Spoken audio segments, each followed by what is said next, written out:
the strongest anti-hate speech law in the universe. I would say it's actually stronger than the one that the USSR had. And of course, the government that made it is incredibly proud of their accomplishment, as if discovering tyranny required years of research and progressive ideology. But here we are. And what I did notice is that, at least in the last couple of years, there are three nations that behaved absolutely abhorrently during the pandemic. And I'm specifically talking about Australia and the United Kingdom. Nations which went overboard, like other countries went through the pandemic as well, without having to create all of these camps for people that are sick. And they didn't stop with the pandemic. Like, they kept going, legislating some of the most draconic shit that I have seen since the fall of the Soviet Union. And they're basically like subjecting their own people to this, pretty much like trying to see how much are the people going to endure before they snap. And if the people don't snap, then other Western countries start applying the same formula as well. So it's almost like they are the petri dishes of tyranny in the West. But anyway, if you don't know, there was an event in Australia, a terrorist attack, done by two people of Pakistani descent.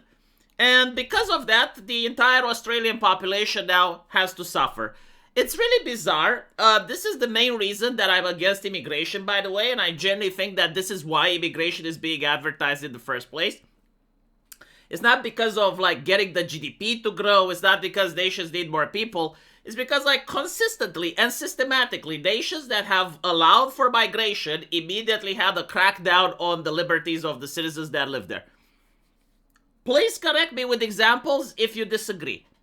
Like, I've noticed it, you know, I had a friend that was German, and he basically told me the cool thing about being in German is that I went to this fair, and there were many satires of Angela Merkel and other politicians, and you could make fun of them, and I realized how lucky I am, because in China, for instance, you'd never be able to do that with Cherbourg.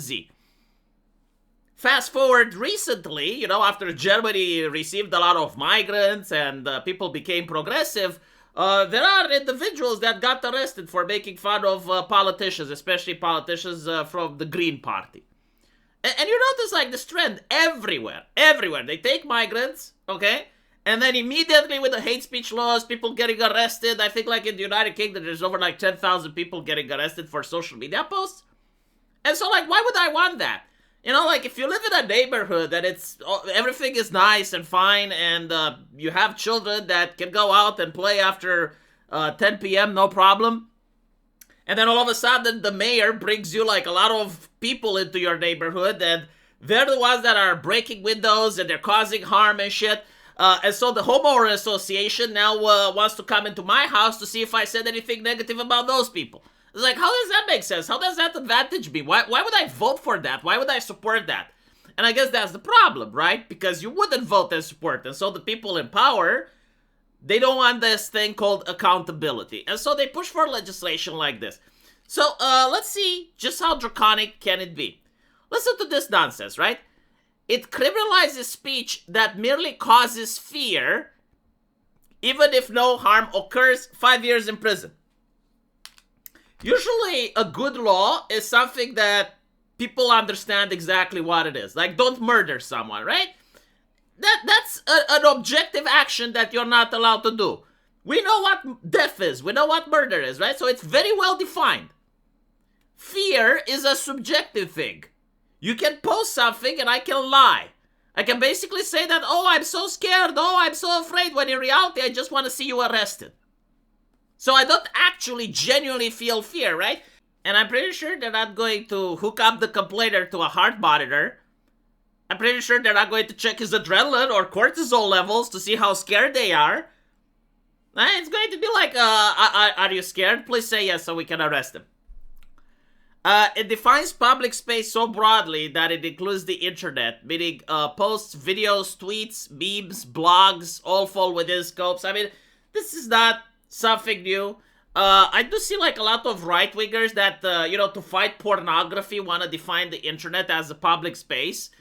This is what you're bringing, by the way. Like, if you're in the United States, congratulations, you're safe for that. But like, you're making the rest of the world horrible for us. This shit happens because the internet is a public space. It's not. It's a quasi-public space. It's a virtual space. And I think like it should have a completely different category than public or private.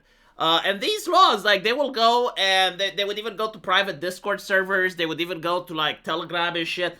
Like, the justification that the internet is a public space would even go into private spaces that happen to be on the internet. And again, like, they go after memes and stuff. Like, I want you to remember how the European Union was treated when that copyright law that would go after memes came into effect. And everyone was like, are they fascists? Like, this is insane. Like, they're memes, right? Like, they're jokes. And even the expression, I'm just joking, doesn't exist anymore. Because you can't be funny with people like this. The law states it is irrelevant whether hatred actually occurs or whether anyone truly felt fear. So the law contradicts itself, right? But not only that, imagine you have a kid, right? Like, imagine you have a 17-year-old, and he goes online and he makes a joke, and you have the cops, and you get the British experience. Why do you have to live like this? Like, you know, there are nations on the planet Earth that don't actually live like this. And not to mention, like, the terrorist attack that happened. That didn't happen, like, because the terrorists posted some edgy memes online. It didn't happen, like, because the terrorists, like, there's no evidence that even the terrorists radicalized themselves online. I mean, I don't think, like, they got their weapons, which they shouldn't have been able to have, by going online and posting jokes. You are guilty of displaying a prohibited symbol unless you can prove a religious, academic, or journalistic exemption. This one is actually extremely interesting. So, I have seen that people in Australia want to arrest individuals that have swastika tattoos. Now, everyone goes like, well, I mean, it makes sense, right? But, like, no one actually stops to think what that means. First of all, how do people get swastika tattoos? Usually they get them in prison. Like, there aren't gangs out there in the wild that use this type of symbology. Mostly because once you have it, you get fired, no one wants to work with you. Like, we have to live in the reality, right? Not in the fictional la la land of how leftists imagine white supremacists are. But, like, in the reality, right? In Australia, if you actually have a swastika on you, like, you're not going to get a job. People are going to ostracize you. And so the only way people get it is in prison. Why do people get it in prison? Because the government fails to protect them. People feel the need of joining a gang, right? And joining a gang, if you're a white person, well, usually you don't have that many options. Because, again, the government never talks about the racism in prisons. And there is a reason for that. They want it there. They want it there because it's a lot easier to control, right? And so, like, because gangs don't have a lot of diversity, inclusivity, and equity, you have, like, gangs that are based on race, right? So, like, in America, you have the Bloods, the Crips, the Nathaniels. Usually it's racially based. And the gangs for white people, they're white supremacists. And so, if you join one of those gangs for protection because you don't want to get beaten up, well, you gotta get the collars. Now, I'm not justifying it or not. I'm just saying it. Like, imagine it happens, right? Like, a person goes to prison. They get a tattoo. They get out of prison. Now they're arrested again for having the tattoo. Okay. You take a person with a tattoo. You put them in prison. They serve their sentence. When they come up, what happens? They still have the tattoo, you fucking morons. Right? Like, do you arrest him again? Do you erase? What if he doesn't want to erase it? What if he says, you know what? The process is painful. I don't want to do it. They have a medical condition. Like, the people making these laws genuinely didn't think it through. Seriously. And not to mention, like, how many individuals are there that have these tattoos anyway? Like, this is a problem that's solved by itself, because, like, I walk on the streets all the fucking time. I don't see people with Nazi tattoos, right? But more importantly, right, like, apparently the law is to go against a person that performed an act of Islamic terror, right? And the law basically says, well, if he had, like, a religious symbol, that's fine, because it's religious. Like, how does that make sense, right? The AFP minister can declare prohibited groups without procedural fairness, including relying on retroactive conduct. This is fucking insane. You know, like laws that punish people for stuff that they did when it was legal. But more importantly, okay, so without procedural fairness, that's insane. What would stop this minister for declaring his political opposition for being part of this group? Like, are there any checks and balances, or it's like, oh well, pick your promise, we're not going to use it against people that are going to get us fired? Like, don't you think there's a conflict of interest there? I'm just saying, you know, like if I was a politician and I had this law, I would fucking abuse it. Absolutely no shame. Yeah, like literally anyone that's against me. I don't care if it's like political ideology. I would look. Is there a chance I can lose the next election? Yes, ban that group. Oh, but they're green environmentalists. I don't fucking care. Ban them. That power can extend to actions that occurred outside of Australia. Penalties include up to 7 years in prison if you have membership in a prohibited group. Okay, what happens if you join the group while in prison?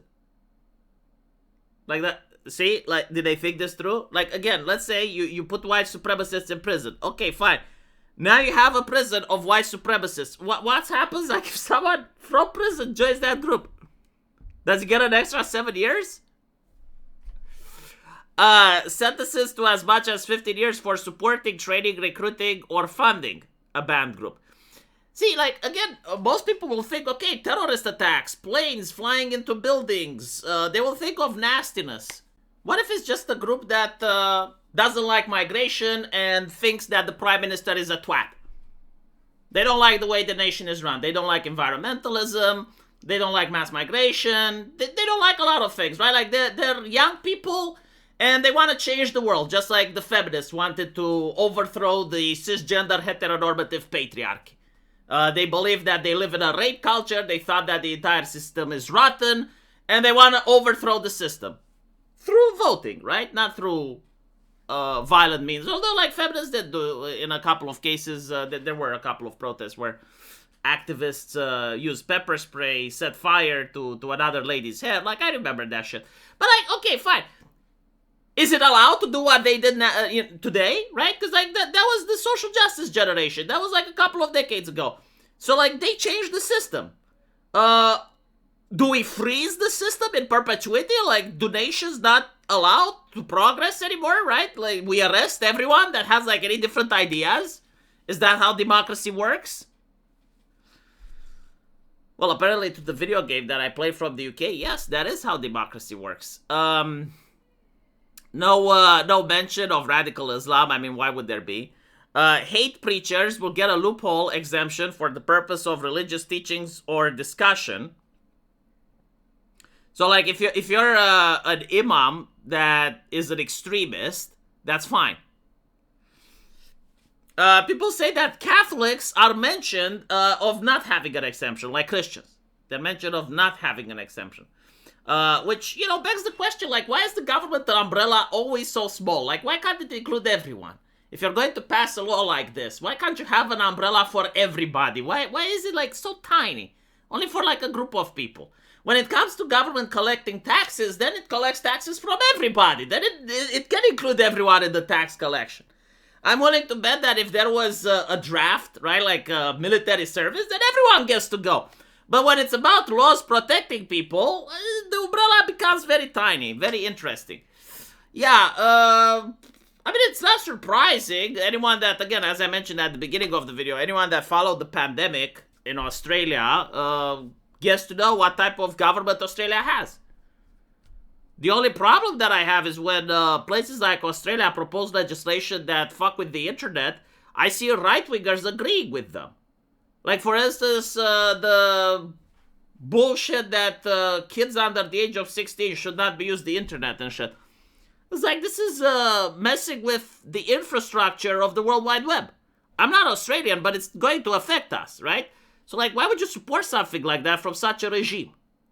Just mental, in my opinion. It's not in your best interest to support what Australia is doing. The same thing with the UK and their Ofcom. Like, why do you want these fascistic states to bully the internet? Like, the companies that you use for communication. Yeah, well, yeah, pornography. So, don't you know? Like, look, if you have a problem with porn, like, let me finally help people, right? Because this is what my channel is about, right? Helping people. A lot of people didn't notice that they say we're going to crack down on pornography, and then they expand that to hate speech, and they expand that to violence and other shit. Look. If you have a problem with pornography, call me. I will install parental controls on your computer. I'll do it. I will do it for free. I won't even charge money. Just stop promoting these governments and their agendas, because it's not for your own good. It's for the good of the politician. Like, if you're an Australian politician, then yes, like, you need to promote this. Like, this is really great for you, because otherwise you may lose your seat. But if you're not an Australian politician, then I strongly encourage people to think it through. Like, do you genuinely want these nations to start messing with the infrastructure of the World Wide Web? Because I personally don't. Let me know what you guys think, though. And as usual, I will see you in the comment section. Take care.